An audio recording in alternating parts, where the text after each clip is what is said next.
25-26 এর যে দ্বিতীয় গুরুত্বপূর্ণ ফসল পশ্চিমবঙ্গের আলু, সেই আলু সরকারিভাবে ন্যূনতম সহায়ক মূল্য দিয়ে সংগ্রহ করার সিদ্ধান্ত আজকে মন্ত্রিসভায় অনুমোদিত হয়েছে।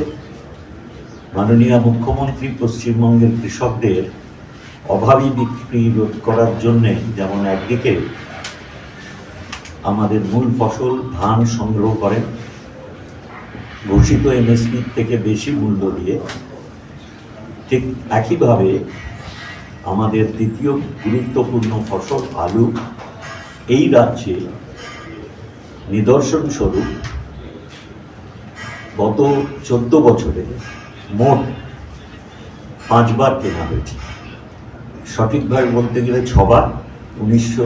2020 সালে আমরা কিনেছিলাম, কারণ আলুর ফলন কম হয়, তা মধ্যমুখী ছিল। সেই বছর আমরা অতিমারিতে সব বন্ধ হয়ে যাওয়ার আগে অবধি 31,000 টন আলু কিনে উপভোক্তাদের স্বার্থে উপযুক্ত দামে আমরা বাজার স্থিতিশীল আনার জন্য সেই আলু ব্যবহার করেছিলাম। কিন্তু 5 বার ইতিপূর্বে আলুর সহায়ক মূল্যতে আলু কেনার সিদ্ধান্ত নিয়ে তা রূপায়িত করার ঘোষণা করা হয়েছিল। আমরা 2026 সালে এখন সবে আমাদের মূল যে জাতের আলু পশ্চিমবঙ্গে উৎপাদিত হয়, সেই জ্যোতি আলু এখন হারভেস্ট শুরু হচ্ছে। তার আগেই যেহেতু এবারে খুব ভালো আবহাওয়া ছিল আলু উৎপাদনের ক্ষেত্রে, এবং আমাদের কাছে খবর আছে যে বিভিন্ন রাজ্যে যেখানে আলু উৎপাদন হয় সব জায়গায় আলুর উৎপাদন এবার খুব ভালো হয়েছে।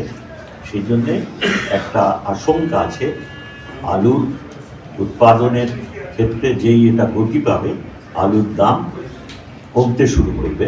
সেই জন্যে যাতে কৃষকদের অভাবী বিক্রি করতে তারা বাধ্য না হন, মাননীয় মুখ্যমন্ত্রী সেই জন্যে নির্দেশ দেন সবসময় কৃষকদের অভাবী বিক্রির হাত থেকে মুক্ত করার জন্যে সরকার সহায়ক মূল্য দিয়ে আলু কেনার ব্যবস্থা করেন। এই ব্যাপারে আজকে মন্ত্রিসভায় যে প্রস্তাব এসেছিল, আমাদের কৃষি বিপণন দপ্তর থেকে এই ব্যাপারে প্রস্তুতি নেওয়া হয়েছিল।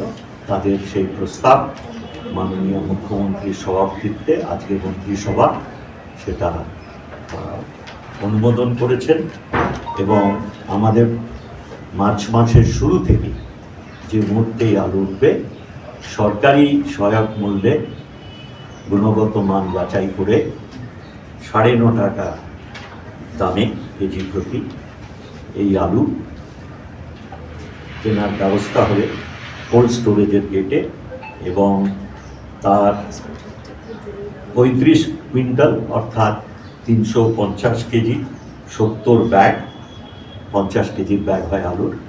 প্রতি কৃষক প্রতি মাথা পিছু তারা এই আলু সংরক্ষণ করতে পারবেন।